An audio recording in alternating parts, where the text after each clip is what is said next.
are gliding silkily into our second hour of friction-free frolic. You have to trace it all the way back. You know what? I actually don't. Well, you pay his health insurance. These are my sponsors. I'll behave. You're on with Brent Ziff, and I... Whoa! Why'd you call me? What are we doing here? I've been dreaming of answering this question for 2 years. Wait, hold on. I feel the earth, Brent, deep inside me. In through the nose, out through the mouth.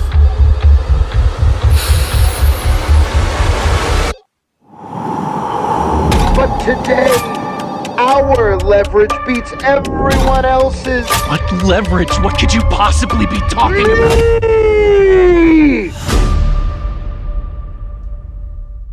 Boom, there you go. That was a trailer for First Time Caller, available right now on all things. It's a digital, on demand. Let me make sure I get the right plugs. Cable, digital, VOD, Prime Video, Vudu, Vubiquity, Cox, Comcast. I'm Kuya P. Nerds rule the world. As you see on the screen, so excited. I have the star, as well as the co-director, Abe Goldfarb, as well as the screenwriter, Mr. Mac Rogers. Gentlemen, thank you so much for your time today. I appreciate it. Thrilled to be here, Patrick.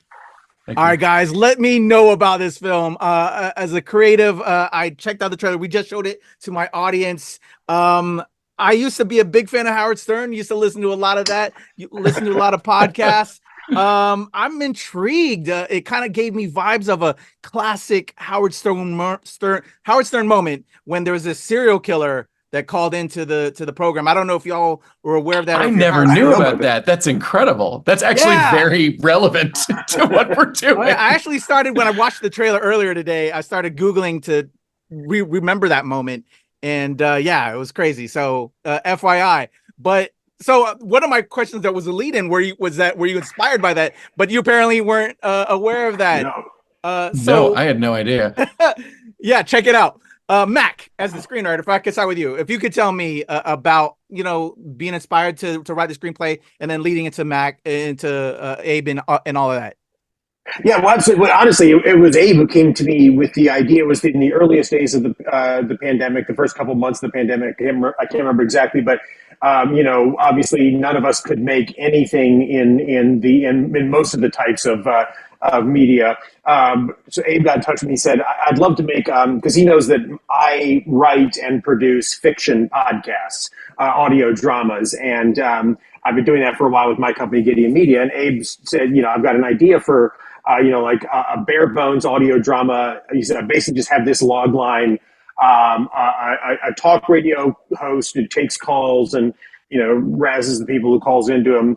One night he gets a caller saying the world is going to end tonight. Abe's like, I'm not sure how he knows that. Maybe he's from the future.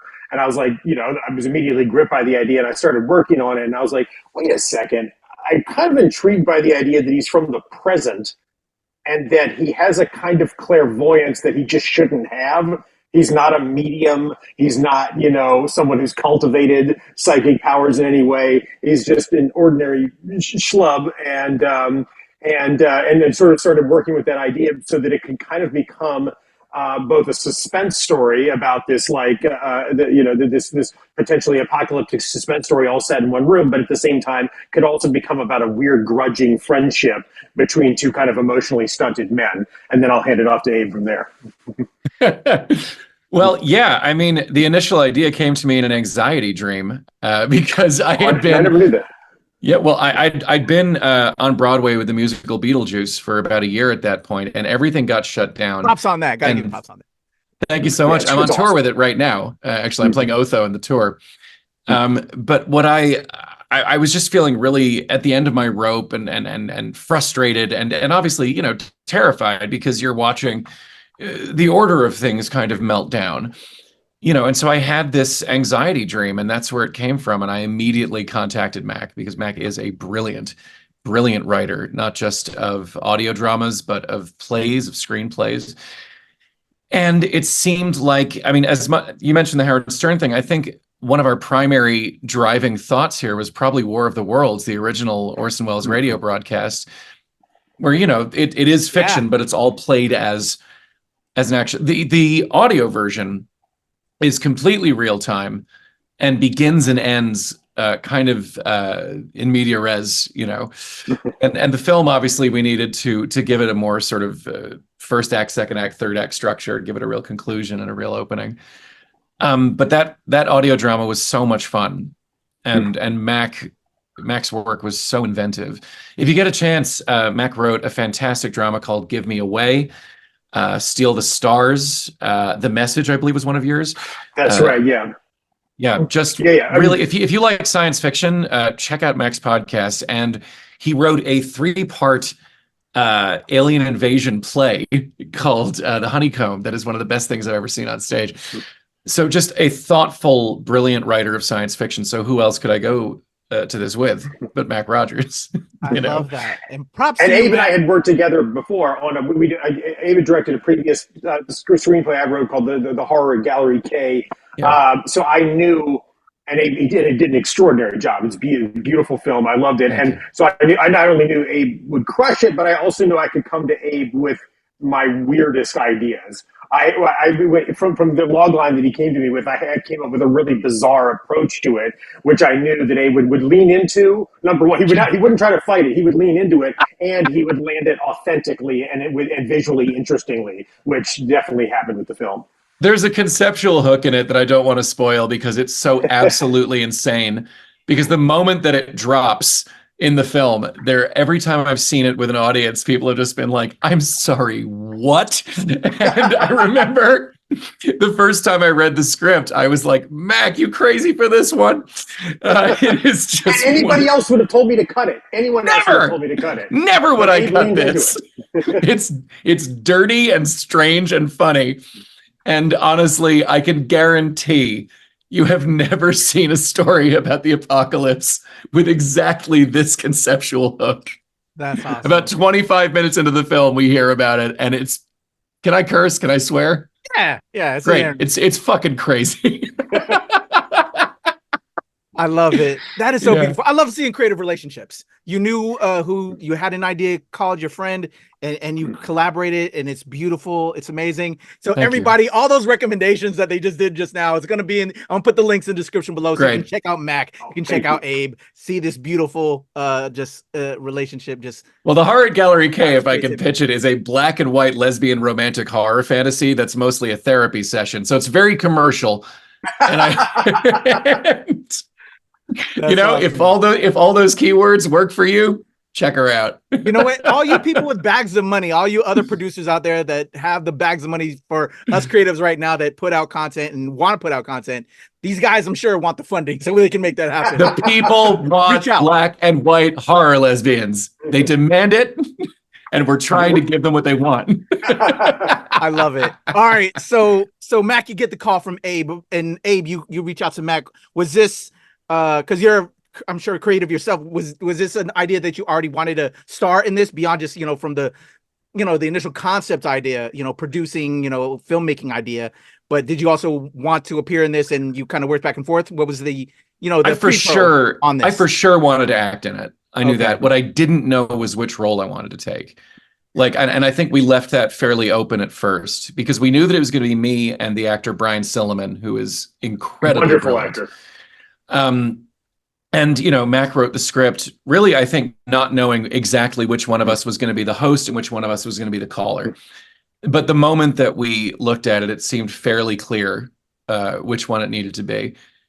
And it worked out perfectly. Like Brian's performance in this is untoppable. Honestly, he was 60 miles away when he gave the performance for the movie. Yeah, so can we we talk were- about You never the see- you only production hear his aspect voice. of you making this film? Like you said, being away, connecting. So because it was during the pandemic time frame, right? Right, Yeah, we well, released the podcast we released the podcast version of it in, I believe, early fall 2021. That's right. And then I assume at some point shortly after that, Aiden, you can get into specifics. You can conceive the idea of adapting the podcast into a film and started looking for people. Because when you came to me about the film thing, I think you already had the folks at Cinedata with you. So That's right. I guess you want to talk about how you came up with the idea to make what was a completely audio with no visual dimension to it podcast. How you sort of came up with the idea of turning that into a film. Well, I mean, because there was very little money at the time, I took half ownership of the property. That was sort of part of how I got paid for it. And then I thought, well, I own half of this thing. I really like this thing. What can we do with it? And I met up with a friend of mine, Patrick Terry, who is a brilliant producer, magician, performer. And he co-runs Cinedata with my co-director, JD Brin. And they normally do science documentaries. And we're hanging out in the Players Club in New York on Gramercy Park because he's a very fancy boy. And I put on a blazer to make sure I didn't look like the common riffraff. And he was talking about how they were looking for fiction films to make. You know, they weren't sure where to start. And I said, well, how would you feel about a science fiction disaster movie set entirely in a guy's basement? And he was perhaps foolishly very into the idea. And it really was as simple as that. I mean, we met, I think, in August, and we were filming in January, 2020, 2023. No, 2022. Forgive me. Yes. Okay. We met in August of 2021, started filming in January of 2022. And I mean, Patrick put together the money for it very, very quickly. Obviously this was not a big budget picture, but you still need to make it look good, Yeah. And Patrick found us a great location, the Mountain House up in Beacon, New York. And we had a crew of basically 5 people. I was there. We had Patrick on hand. We had JD. We had Kevin Chu, our cinematographer, and we had James Colesby, who was a programmer and designer. And he basically built an entire fake internet for us, as well as a completely new audio interface to use on screen. And I mean, we did everything we could to goose this and make it a movie. That's awesome. And like how far can you push it with one guy in a room? Right. Yeah, that was going to be part of my question is because of the concept of it, making it interesting and exciting and invoking that, like, what was that like, I guess, in the pre-pro, working with the small group that you have to make it, thrilling and the cinematography aspect, the visuals of it. The trailer looks amazing. Like, thank you. I can't wait to dig we worked hard. Watch the film, Thank you. I mean, essentially, there was a big choice to make right at the beginning, which is, do we film this like a movie, or do we do it like we're looking at screens? Like we're seeing, because you saw Host, I'm sure, the sort of pandemic Zoom horror picture. And there were a couple of pictures like that worked very, very well. And I think the choice at the beginning was, no, what we got to do is find ways of exploring this space and making this one room feel big, not just like emotionally intimate, but big. And we did a lot of design talk about it. Like we were hours and hours talking over Zoom, JD and I, just being like, okay, well, this sequence, how do we goose it? This sequence, how do we goose it? We broke it into sort of individual sections and thought, okay, what's the look for this part? What's the look for this part? So that it's not just a uniform kind of one look. But as much work as we did, and I did a bunch of storyboarding, and so did JD, the person who really, really made it come to life was Kevin, our cinematographer, because he is so talented. He's got a great rig. He's got fantastic equipment. He's got an incredible eye. He understands color and light and shading. And when we started filming on the first day, we were like, all right, how much of this can we light and shoot for continuous shots? And he's like, probably like 90 degrees, right? So you've got like this much space that you can move the camera around in. And we were like, well, how much more could we do? He's like, well, maybe 100, 120. And then we eventually got it up to like 270 degrees of visibility where you wouldn't see like, a shadow or a camera reflection. So he was able to move through the space very, very quickly and easily once he lit it.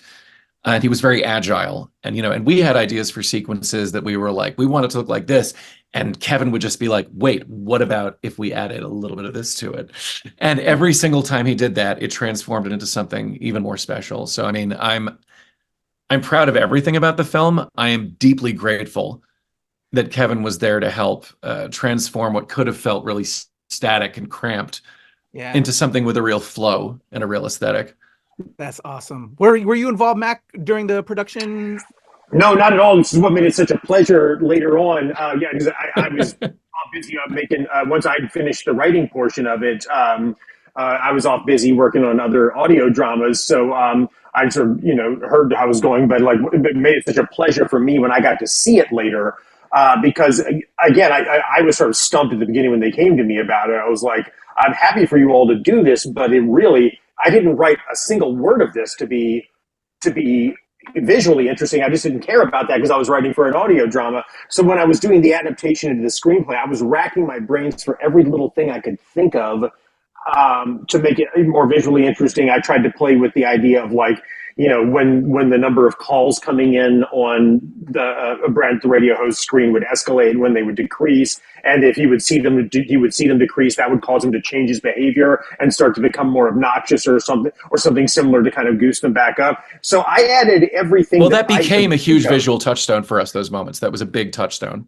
That definitely made it into the movie. But what blew my mind was that the visual flourishes that I came up with in the script represent something like 20% or 15% of the visual touches that are in the finished movie. They came up with so much more stuff. I don't know whether it was in pre-production, whether it was on the set. There are some still photos from another film, a famous film from the 80s, that play a prominent role, that play a prominent comical role in the movie initially, and then are revisited in a way that imbues them with tremendous pathos. Just production stills of another movie. It was a really beautiful touch. And then which became our biggest expense was the production stills. Wow. Because Mac wrote in some 1980s sort of production stills and photographs for movies. And that became probably one of the more expensive things, because we're like, you have to license it. Yeah. And then you find out, well, if you do license it, you pay a different amount for how close it is to the camera, how much it's in focus, how long it's on screen. And the thing is, it was so important to the story that we had to use it. And so when he told me it was the most expensive thing, I was like, oh my God, I wouldn't have written that in the script if I knew it was going to cost so much money. Because I could have just not written that and saved thousands of dollars. But then I watched the movie for the first time, and I was like, "Oh, okay, that was money well spent." You'll see when you check it out. I don't think is it a spoiler to say what movie it's from, Abe? I don't think it's a spoiler at all. There's stills from the '80s comedy classic Real Genius with Val Kilmer.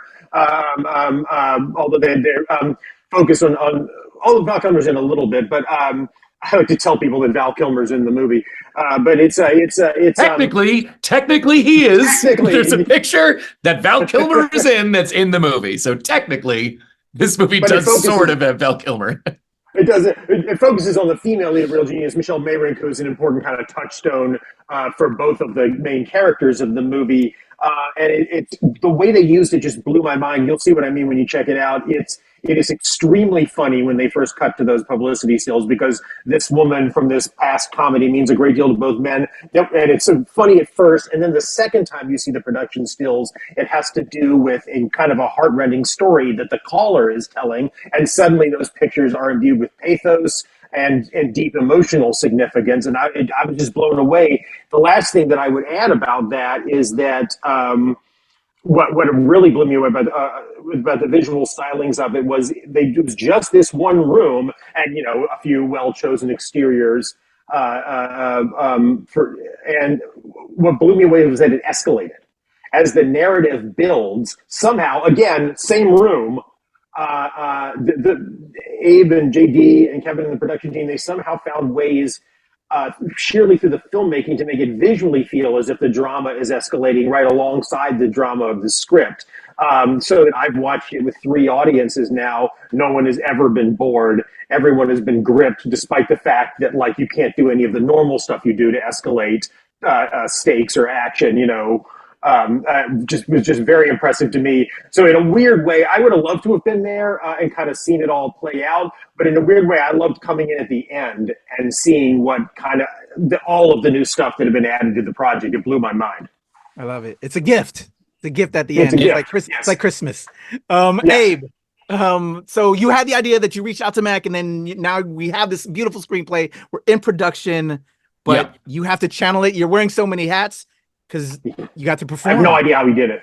But it really, listen, I could not have done it without JD. It was a collaboration, but there were parts where I had to just be like, I need to get into performance head right now. Like, I'll help frame up and let's do that. There were parts where I was much more behind the camera, but there's a section in the middle of about 20 minutes, maybe, where what we came up with was that JD put an earpiece in Kevin's ear and was just like, I'm going to tell you where to go with the camera.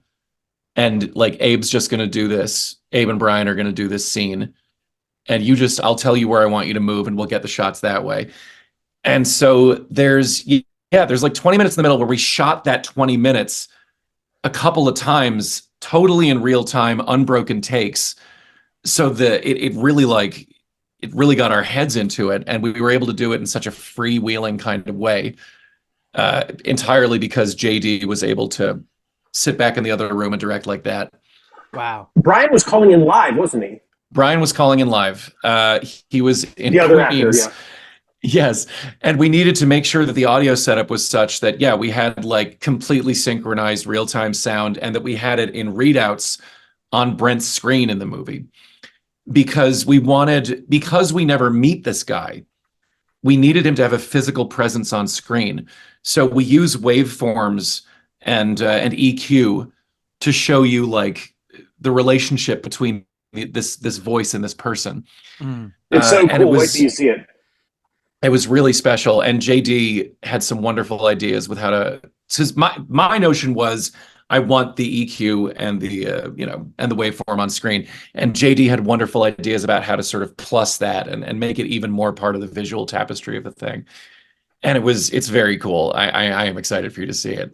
I love that. And I can't wait. You're making it tantalizing for me right now. But for yourself, though, let's give yourself some props, Abe. Like, who did you channel? You refuse. With the idea, like, who did you pull from that, to give this character life, in order for him to do what he does throughout, the whole film?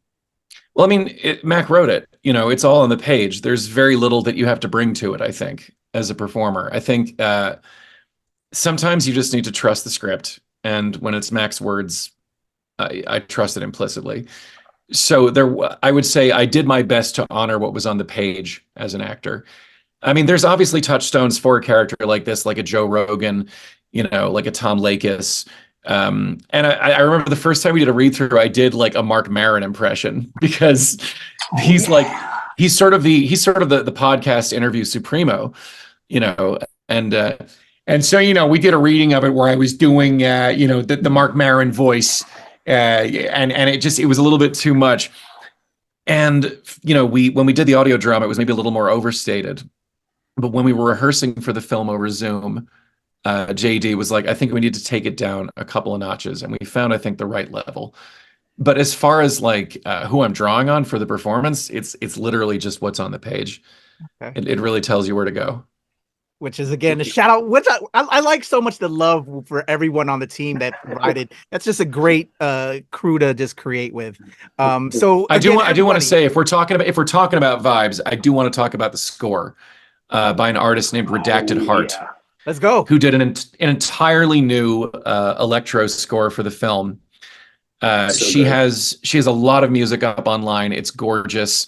And what she did for this film was absolutely magical. It's foreboding, it's spine tingling, it's surreal, it's strange. And the film, I think, would have half the impact it does if it didn't have that sort of backbeat behind it that Redacted Heart provided. Really incredible stuff. Well, the way that trailer was cut, again, because I haven't seen it yet, it gave me some vibes. So I'm excited from what I'm going to get when I finally lay my eyes on the whole thing. So right on, man. Again, everybody, the film is out right now on all things digital video on demand, Vudu, first time caller. Check it out.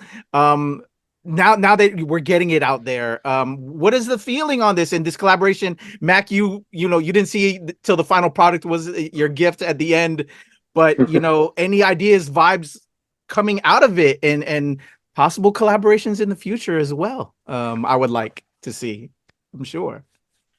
Oh yeah, Abe and I are definitely. You want to say we're definitely deep in conversations. We definitely would. We've had two very happy collaborations. We are very keen to do more, and there definitely are conversations being had. As for me, it's a little true. I haven't been able to get reactions to the film yet. I'm going to be very excited to hear over the next few days as people watch it. But there was a screening at the Bowery Film Festival in New York that happened to coincide with my birthday this past November. So a literal gift. A literal gift. A literal gift. You want to talk about gifts? Talk about gifts. I was able to guilt like a bunch of my friends. I was like, you got to come see this for my birthday. So like they came to the screening, and so I got to see it, play with a crowd and have people talk about it afterwards. And it's always the reaction you're hoping for. People come out of the theater and they're bubbling. The conversations are flying really fast and loud, and people are talking over each other about it. It's the exact reaction that you want. And I was like, okay, if that extends beyond, my circle, where we're in for something really good here. If we can get that reaction on a wider scale, I'll be delighted. So I'm really looking forward to hearing, hearing from a wider circle from people. Now it's available digitally. I love it. And for you, looking back at it, with everything you did and worked on, and the reception that's coming now, how do you feel about it? I mean, I feel great. I mean, a lot of the outlets that have reviewed us are very sort of nerd genre outlets, which is to say my people, and my concern with it was always, it is so not an action picture. It is so, to me, it is all action because it's character and it's desire and it's terror, but it's also a guy in a basement. And my concern was always, are the genre hounds going to be satisfied with a story where the scope may be huge, but the visuals are, you're just in a room with a guy? And the reactions have been so encouraging. We've been getting some wonderful reviews, and it really is all from the exact people that I was worried, like, what if they want kung fu in it? What if they want a scene on a cliffside or something on top of a building? But they've really embraced it. And I've now seen it on a big screen twice with pretty decent sized audiences. And man, the great relief of it is it just plays. There's always the opening 10 minutes where I'm sat there like, oh God, please, please, please, please let this play. And every time, but rather both times, and from what I hear at the Bowery screening, people just clicked in, and you could feel it in the room. And it's very gratifying. I'm really, really grateful. And my hope is that when people watch it at home, so one of my friends, his name is Scott Brown. He's one of the writers on Beetlejuice. He was also a writer on Castle Rock, the Stephen King show. He watched the movie a few months ago in a hotel room. And he texted me afterwards and he said, I literally had to look outside my window to make sure everything was okay.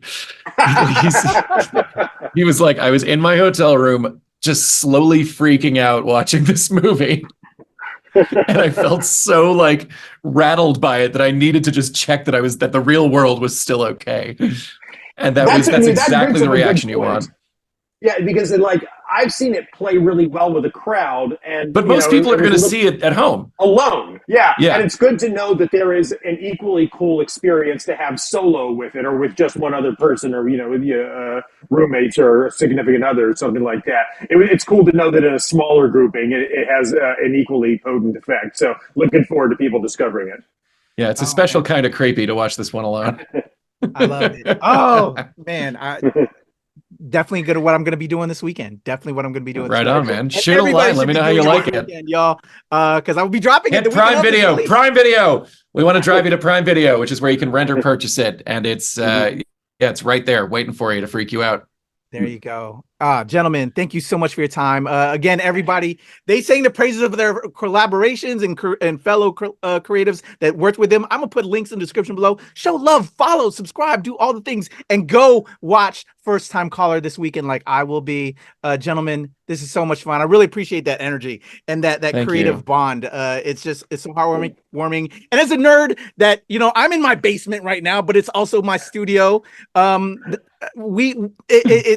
feel that I think we can all relate to that. So that's why when you're Abe, even though basement but outside, we have that creative energy because we're such nerds, and we can imagine these worlds. You know, I'm a comic writer as well, so like, no kidding, we can expand from that, and I love that. And so I can't wait to dig in. It's a pleasure to talk with you, Abe, with you, Likewise. Mac. Appreciate your time, everybody. First time caller, go check it out. Again, and let me just say, leave reviews on IMDb and Prime and Letterboxd. Just let people know you enjoyed the film. We'd be so grateful. That's how you get the word out on a smaller project like this. It helps creative so much, y'all. Go do that. Yeah. Appreciate your time, y'all. It's your boy Kuya P, and nerds rule the world. Again, this didn't say more than anything. Nerds rule the world, y'all. First time caller. Bye, y'all. There you go. There's a cut.